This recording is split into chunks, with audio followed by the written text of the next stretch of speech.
Hello and welcome. I'm Leigh-Ann Gerrans and you're watching W News, broadcasting live from the Al Arabiya studios. These are our top stories. Israel attacks Iran's leadership compound in Tehran as Trump says Iran's air defense, air force, navy and leadership is gone.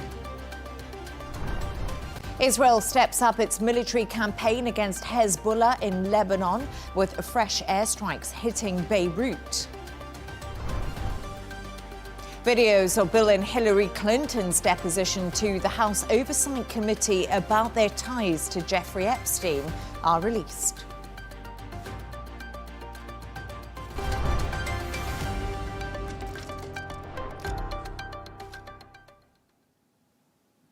President Trump has said Iran's air defense, air force, navy and leadership is gone on a post on Truth Social. It comes after he warned that the hardest hits against Iran are still to come as the conflict escalates rapidly and leaders in the region are urging restraint. Israel says it has carried out new attacks on Iran's leadership compound in Tehran and also stepped up its military campaign against Hezbollah in Lebanon. Meanwhile, Saudi Arabia has condemned an Iranian drone attack on the US embassy in Riyadh, which authorities said caused a limited fire and building damage. For more on this, I'm joined by Bijan Kian, former American-Iranian official. Thank you so much for your time and thank you so much for joining me this evening. As the US is... Pleasure. As the US-Israeli war enters the fourth day, strikes on Iran are continuing. Global air travel chaos is also continuing. Gulf airports are disrupted, and many nations are urging their citizens to leave the Middle East. Is the US and Israel achieving its goals right now? Well, I think the Islamic Republic in Iran has gone suicidal, Leigh-Ann, and doing everything they've been doing in the past 47 years, marked as, crazy, chaotic foreign policy, pursuing goals that has no benefit for them and just creating more and more enemies every day. Now we see Islamic Republic attacking neighboring countries who explicitly had said that their bases will not be used on launching military operation against the Islamic Republic. It's really baffling as to what is their calculus, what are they trying to do, and now they have attacked. I hear 15 countries in one way or another, and the war is expanding. Yes, the Islamic Republic in Iran is suicidal. Are the goals accomplished? I believe without a doubt the goals of this military operation would be accomplished. President Trump is determined.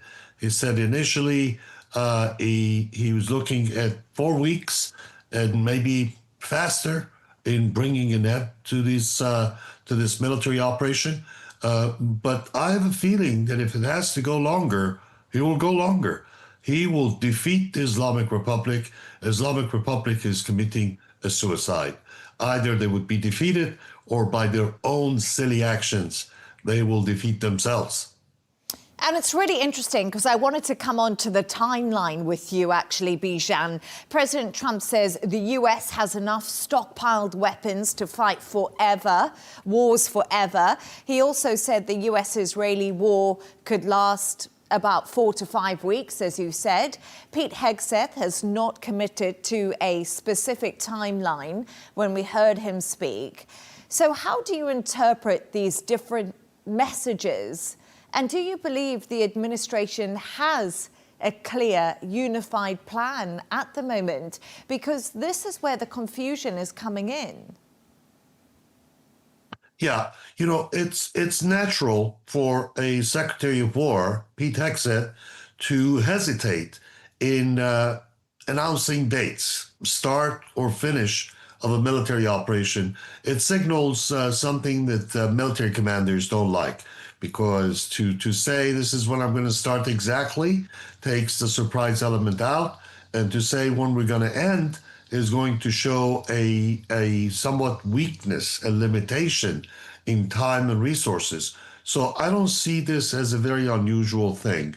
On President Trump's side, we all know that President Trump says things that he figures out is the best to say at the time.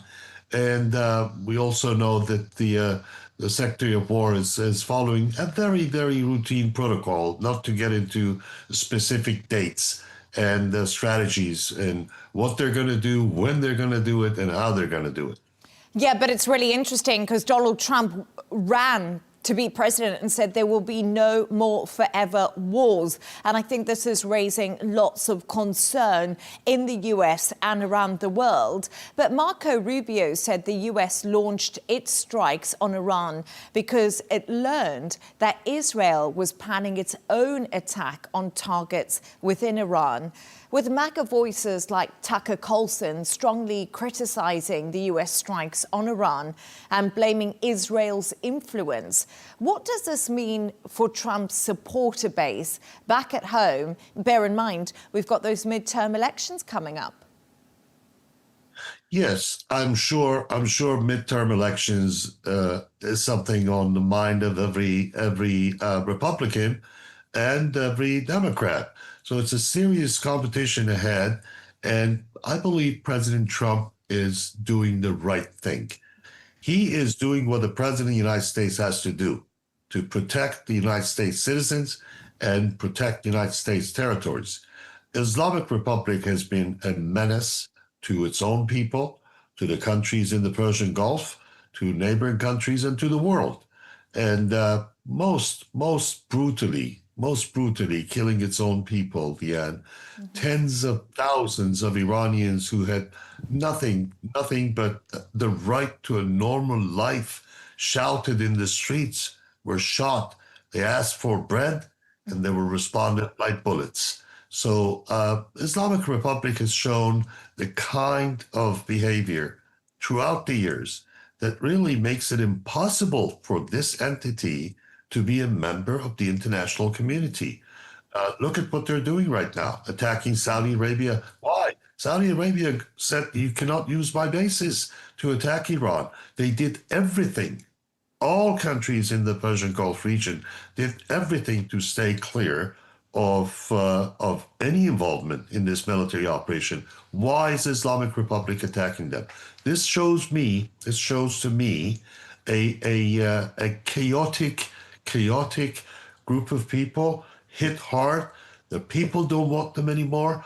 More than 80% of Iranians have, by their own survey, government-issued surveys show that more than 80% of Iranians don't want this regime. And you know, if you listen to them, they're shouting the name of Prince Reza Pahlavi to take him from here to the ballot box. So they have made a clear choice. No government can survive without the support of its people. And Iranians have rejected en masse this government in Iran, Islamic Republic. I'm not worried about a forever war. This is not going to happen.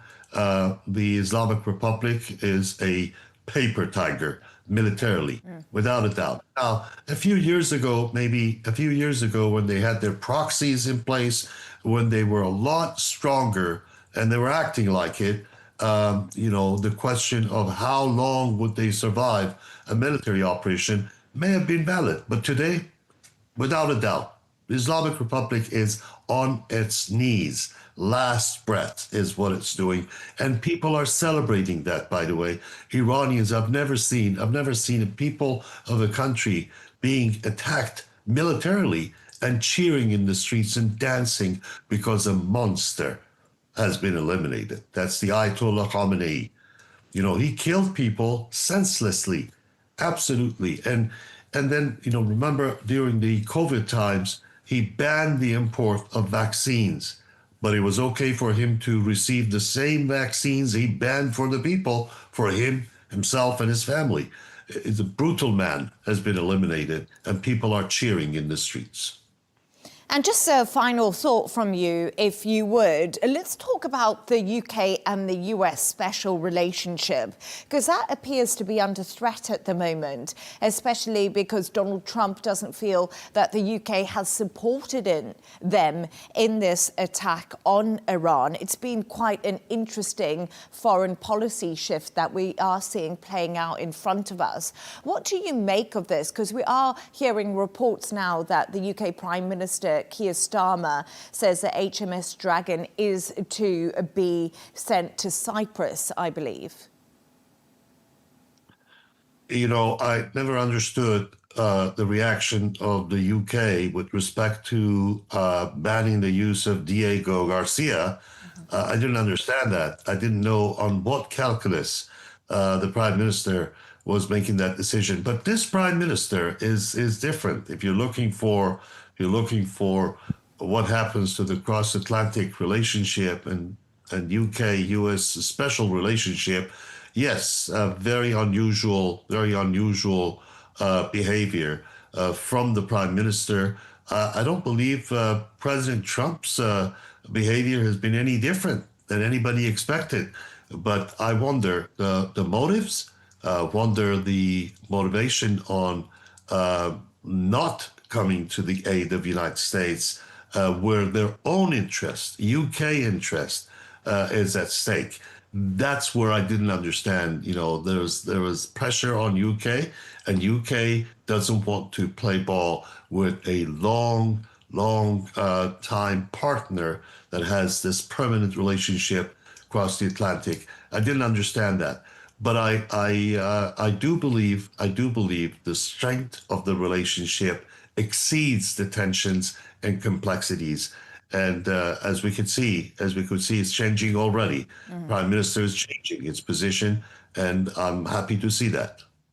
Yes, he is indeed, by the sounds of it, because we're also just hearing the UK Prime Minister Keir Starmer, of course, UK sending helicopters with counter-drone capabilities to Cyprus. But Bijan, it's been great to speak to you. Thank you so much for your time and for your analysis on the situation. Glad to be with you. Have a great day. For more on this, I'm joined by international negotiator Nomi Bar-Yaacov. I do apologise. We do appear to have lost Nomi Bar-Yaacov, but we should get her in the next few minutes. And we're obviously just talking about the ongoing developing situation that is happening right now in Iran, as the US and Israel have launched these strikes. It's the fourth day. I'm happy to say that I'm joined now by international negotiator Nomi Bar-Yaacov. Nomi, apologies. We did seem to lose you. But again, I am sorry that we have lost her again. We do seem to be having a problem on the line right now with Nomi. Can you hear me? I just want to bring you... Nomi, are you able to hear me? I can hear you. Can you hear me? I can hear you indeed, Nomi. Thank you so much. I'm not sure we can see you, Nomi, but let's persevere because I can indeed hear you. Can you not see me?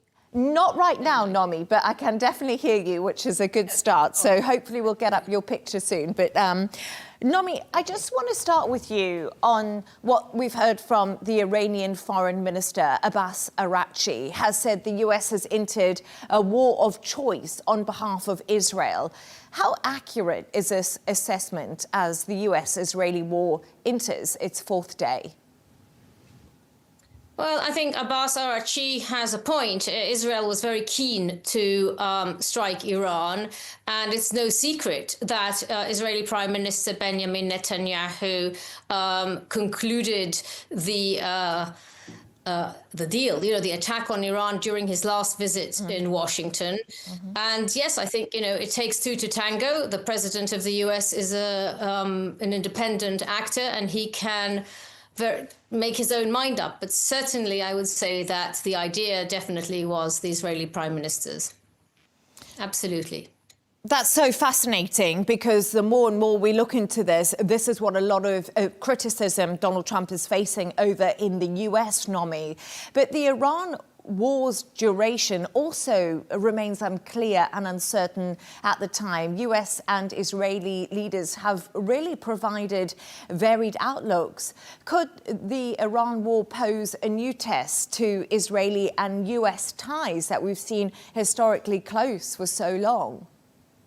I think it already is, Leigh-Ann. I think there's already a lot of stress on the relationship. Of course, in public, both leaders are saying the ties have never been stronger, and they're looking at it as in terms of military terms. And we all know that there's no military solution to any political, to the politics in the world. There is no military solution to Iran, and Iran is at the brink of becoming a potential failed state and that will, of course, destabilize not only the region, but the world. So we have to be very, very wary about how much military force can achieve. I do think that originally we can already hear a change in tone. The MAGA movement originally said, oh, yes, you know, the Ayatollah, the late Ayatollah Ali Khamenei, the supreme leader of Iran, he was killed because of, you know, CIA intelligence. And suddenly now today they've changed the tune and they're saying, oh, this is all because of Netanyahu, and Israel dragged the US into this war. And as you know, there are at least 6 dead American soldiers and 3 downed F-15 planes, and the Gulf 7 states, if not more now, have been attacked by Iran, and that risks serious stability. It's the last thing the Gulf states needed, having worked very hard to repair their relationship with Iran, certainly some states like Saudi Arabia and others. So I think it's very, very tricky, and I think that what you're seeing in public, the statements that the US president and Hegseth and Rubio, his defense now called war secretary, and foreign secretary are making, do not reflect what the American population feels. And yes, Israel's living in a bubble, and I think that you know, Netanyahu's spin on the matter has persuaded the country, the Israelis, that everything is hunky-dory and that the US and Israel are united. But I would see a growing rift between the US and Israel, and between the US, Israel, and the Gulf. Nomi, we do have a little bit of trouble with Nomi's connection there. So we're just going to move on from that. But that was Nomi Bar-Iqbal speaking to us. We're going to move on now. We're going to talk about global gas prices are climbing sharply as tensions in the Middle East impact energy markets. Investors are also reacting to fears that supply routes could indeed be disrupted, particularly through the Strait of Hormuz. Analysts warn that if the conflict does continue, consumers could see increases in energy costs. We can now speak to Economist and CEO of Meyer Resources, Cornelia Meyer. As always, Cornelia, great to have you on the show with me today. So Iran has declared the Strait of Hormuz is closed and is threatening to attack any vessel trying to pass through it. We all know this is a key global oil route. What impact is this having on oil markets as the conflict now enters its 4th day? Thank you so much for having me, Leigh-Ann. It has a great impact. And even, you know, if the Straits is not formally closed, no insurance company will take the risk of insuring the cargo of an LNG or an oil tanker. So de facto, the Straits have been closed since about Monday. It has a big impact. I look at oil. Oil prices are up about 17% since last week, this time last week and now, and they're up about 37% from the January 1 this year and now. So this is big. LNG is very, very important indeed. 20% of LNG exports, LNG production flows through the Straits of Hormuz. And if you look at it, it certainly affects Asia, where most of it goes, but it also affects Europe. Let us not forget, Europe wants to wean itself off Russian gas, pipeline and LNG. So it has Norwegian gas, it has US gas, US LNG, but it definitely also needs the Qatari LNG. And you've just touched on that for me right now, Cornelia, where you touched on LNG. And I want to talk a little bit more to you about that because Iran's widening attacks have struck those critical gas facilities in the Gulf, with Qatar Energy halting LNG production after Iranian strikes. How do you assess apologies, we just had a blast straight above us here in the studio. I do apologise. I just had a little bit of a moment. We are okay in the studio. Sorry, we just had a blast above the studio right here in Dubai. But Cornelia, I just want to get back onto how you assess the impact on global LNG prices and what wider impact that could have. Absolutely. And please be safe, Leigh-Ann, and please be safe, everybody in the studio, everybody in the UAE and the wider GCC region. Yes, it does. I mean, as I said, gas prices are up about 20%. So, you know, we're not in the dead of winter. This would really be bad if we were in the dead of winter in the Northern Hemisphere, but we're not in the dead of winter. But for countries such as India and especially Bangladesh, Pakistan, you know, if LNG prices go up, that's really, really bad news. It's also bad news for countries like Egypt, who, you know, need LNG from the Gulf, and who also, you know, depend on this energy network. So this is really, really difficult for everybody concerned. And what steps should the US and its allies take to stabilize energy markets right now, if anything, Cornelia? I don't see what steps can be taken. I mean, obviously one can go into the strategic reserves, but I mean, other than that, I don't see what steps can be taken. The only step that can be taken is to stop hostilities and stop what's going on. But, you know, as so often with these wars, you start something and then they take up a life of their own. And if I might just add one thing, Qatar is also important as a fertilizer producer, because gas, it becomes fertilizer, right? Becomes ammonia, becomes fertilizer. And that is very important too, especially as a lot of the Russian fertilizer, Ukrainian fertilizer is now not going out. Qatar has become increasingly more important.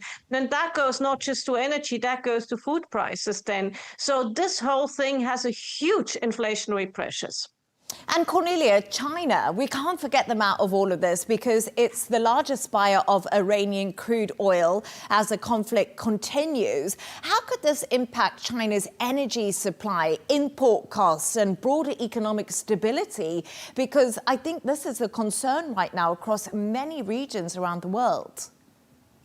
Absolutely. And China, you know, if you look at China's imports, it got about 10 to 13%, depending on the months, depending on the way you calculate it, of its imports in crude oil from Iran. So, you know, you can work around that. The other ones, the majority, they get a lot of Russian crude, which is also impeded by the Western sanctions. Now, one thing we have to say about China, for about a year, they have been beefing up their internal, especially underground storage of oil. So when oil markets were very weak, the one thing that kept them up was Chinese buying in order to put it into storage. So in the immediate future, they will be fine. But, you know, at some stage, the immediate future is over.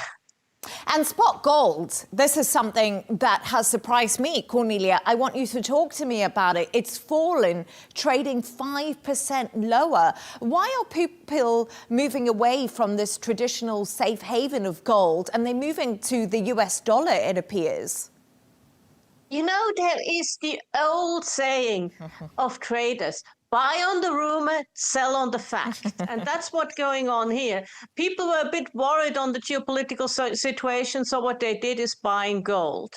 And then as the conflict started, what you saw is the US dollar went up. So when the US dollar goes up, and when you see that probably the US Fed will not go down with interest rates, lower interest rates are better for gold because gold is not a revenue yielding commodity. It's a store of value. So the lower interest rates, better for gold. So the interest rates will probably not come down further. So that works against it. And also, once a crisis strikes, people who've bought it for the time of crisis will start to sell. So it's nothing unusual that the time a crisis strikes, oil prices go down. But 5%, they've been up, I don't know how many percent over the last 12 months. So I wouldn't be too fussed about that just of yet. Yes, indeed. The gold has definitely been soaring, hasn't it?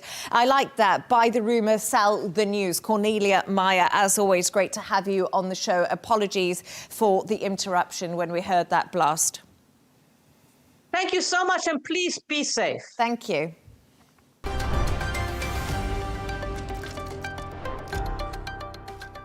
As a long-time buyer of Iranian oil, China has in the past been viewed as a vital economic lifeline for the regime in Tehran. Beijing is also reliant on both oil and gas from the region, much of which passes through the strategically important Strait of Hormuz, a body of water that borders Iran. Today, China called for de-escalation and for ships to pass freely through the strait, as Jan David reports. China has called on all sides of the conflict in Iran to allow safe passage of ships through the Strait of Hormuz. Spokesperson of the Foreign Ministry of Affairs came out to say that they hoped that there could be no more escalation. Why is this going on? Well, China, like many countries in the world, relies on ships that pass through this strategically important strait carrying oil and gas. China in particular relies on these resources coming from Qatar. And ever since Washington, D.C. began their military operation targeting the regime in Iran, the region itself and the ships that pass through it have increasingly become targets, especially targets of the Iranian regime. Now, the Chinese authorities, it is being reported, are putting pressure on their Iranian counterparts to allow these ships to move through the strategically important strait freely. China, to this date, has not said much about the conflict, although they have said that they hope there will be no more regional escalation.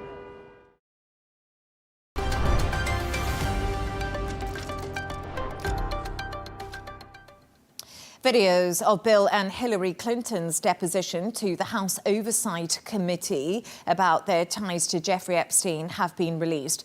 Both deny having any prior knowledge of Epstein's crimes. During his account, which was held behind closed doors, Bill said photos of him swimming in a pool and sitting in a hot tub from the Epstein files were probably taken in Brunei, and denied knowing who the redacted woman is in that photograph. Take a listen. So do you recall the details of this photo, recall the photo being taken? No, I don't think I ever knew the photo was taken. Okay, and for those who can't see it, it's a photo of you in a hot tub. There's a person next to you here. Do you remember where it was taken? Where was it taken?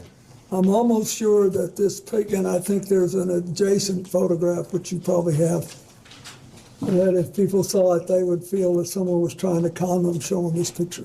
But anyway, this picture was taken in Brunei. And we flew one night on a trip to Asia, the last very long leg. And then I have to ask this, did you engage in any sexual activity with this person? For more on this, I'm joined by our correspondent, Sara Firth. She is in Washington. Sara, thank you so much for joining us. What were the headline moments from the depositions, and what did each of the Clintons say about their contact with Jeffrey Epstein? Yes, there were a few sort of standout moments, Leigh-Ann, and I'll take you through those. This was the testimony that we saw given last week by both of the Clintons, former President Bill Clinton, former Secretary of State Hillary Clinton, and of course, they're a married couple. They testified on different days. So Hillary Clinton was on the Thursday, February 26th. Bill Clinton was the following day on the Friday. And we've gotten a first look at that filmed testimony. Now, remember, as I take you through those key moments that we're now seeing, both of the Clintons had fought very hard when they finally agreed to actually testify, because at first they tried to avoid doing that. They then had pushed for it to be public. It was the House Oversight Committee who were conducting this investigation into Jeffrey Epstein and his crimes, who said it would be behind closed doors, but it was filmed. We've got the transcripts. It was about 4.5 hours of questioning for both of them. Let's start with Hillary Clinton, because as I said, she was the first to testify.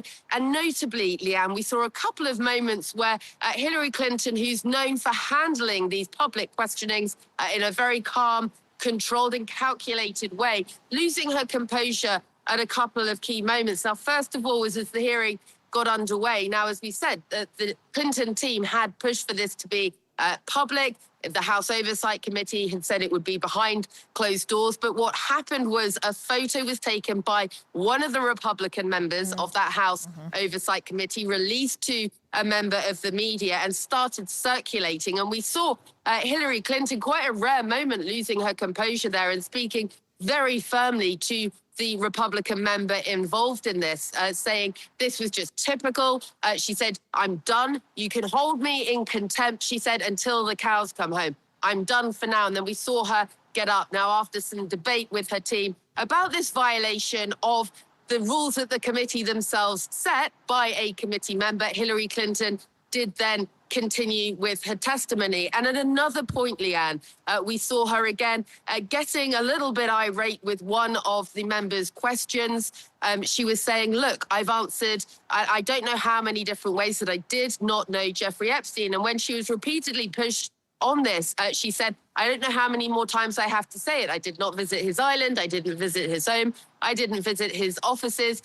And there is a more serious point behind that frustration, because actually, after her deposition last week, we saw her come out. She spoke to the media. She called that questioning repetitive, and her team saying, "Look, what is the legislative purpose when you're trying to get facts about Jeffrey Epstein's crimes in continuing to ask these questions when it is clear," and Hillary Clinton had stated repeatedly, she did not know Jeffrey Epstein. Now, both of the Clintons made it very clear in their testimony that they had no knowledge of Jeffrey Epstein's crimes, his abuse, any trafficking, nor of Ghislaine Maxwell's. But turning to the day after, Leigh-Ann, former President Bill Clinton, and you heard a clip that you played just there, that was one of the key questions that we know that members of that House Oversight Committee were looking to ask about that now infamous photo of the former president in a hot tub with a woman whose face is redacted. Now,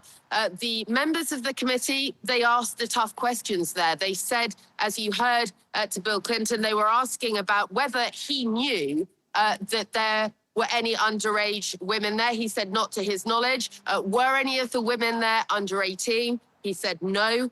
He said he thought his Secret Service agent was also in the pool, at the other end of the pool, out of the photo. He said there were other photos that would provide context to that image that's now been seen around the world, that he said, well, if I'd seen both of the images, I would have thought with that first image, I would feel that I'd been conned, clearly alluding to the fact that he felt it was perhaps a misrepresentation of the moment. He was also asked, Leigh-Ann, very clearly, did you have sexual relations with the person in the hot tub? Again, the answer was clear. He said no. He did elaborate a little bit more on his relationship with Jeffrey Epstein, again, making it very, very clear that he had cut contact with him, was not in contact with him after it was clear that Jeffrey Epstein was going to be facing criminal questioning. Drawing that distinction between the timeline of when he did know Jeffrey Epstein and Ghislaine Maxwell. And yeah, there is a final point to highlight when it comes to President Clinton's testimony.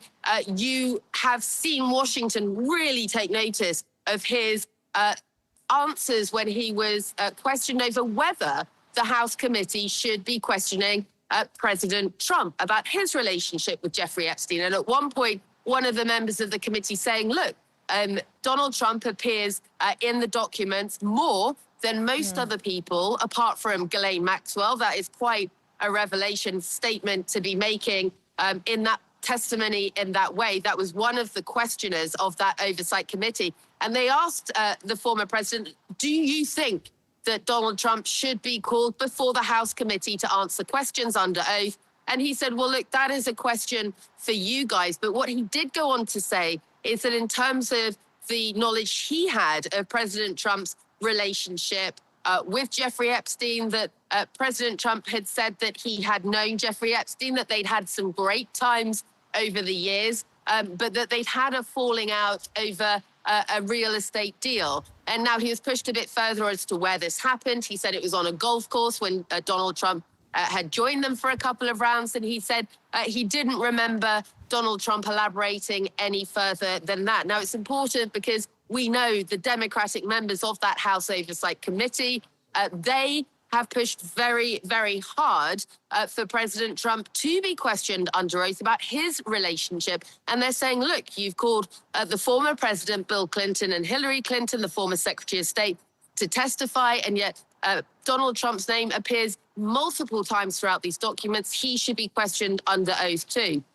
The Republican members of that committee, they said that's not appropriate for a sitting president. That argument, Leigh-Ann, a little bit harder to justify, of course, now that you have had the precedent set where a former president has been compelled to testify before Congress in a very, very unusual move. Yeah, absolutely. Completely unusual move. And this is why it's been so interesting to so many people. But Sarah, the big question here is politically, what happens next? Does this change anything at all in Washington?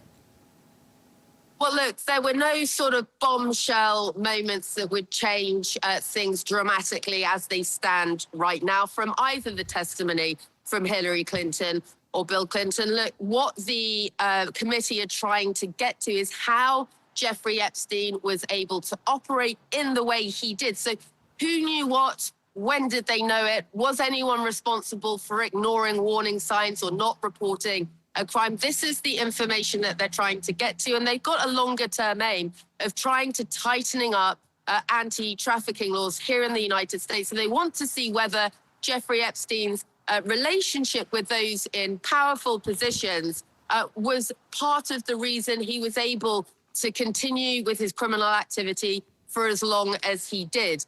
We're expecting, Leigh-Ann, for that House Oversight Committee in the next week or so to be calling the executor of Epstein's estate for testimony. We are expecting some more powerful figures to go before the committee and testify. Now, remember, the Clintons didn't testify here in Washington, D.C. on the Hill.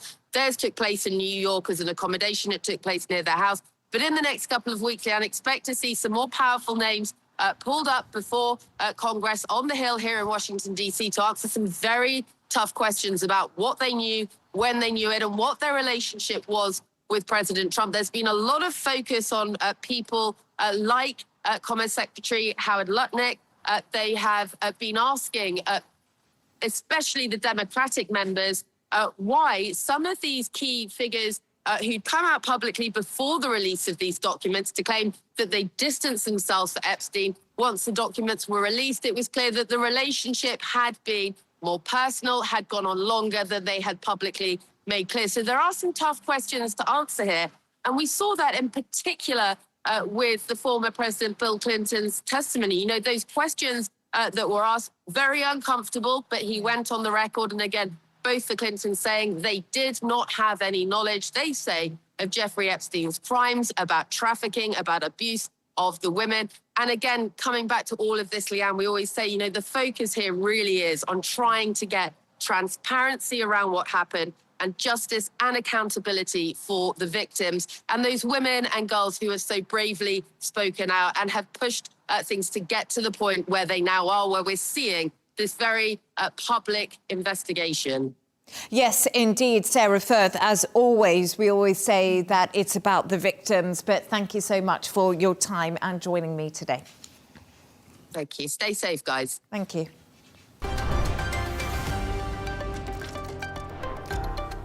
A reminder of our top stories.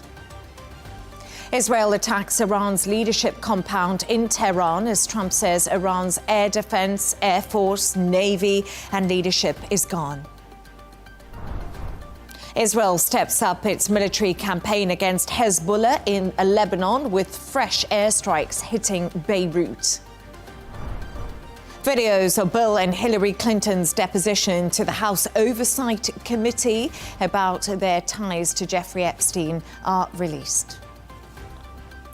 And that's all from us on W News. Don't forget to subscribe to our YouTube channel. Also follow us on X. Plus, we'll be back in a couple of hours with W News Extra. Goodbye and thank you for watching.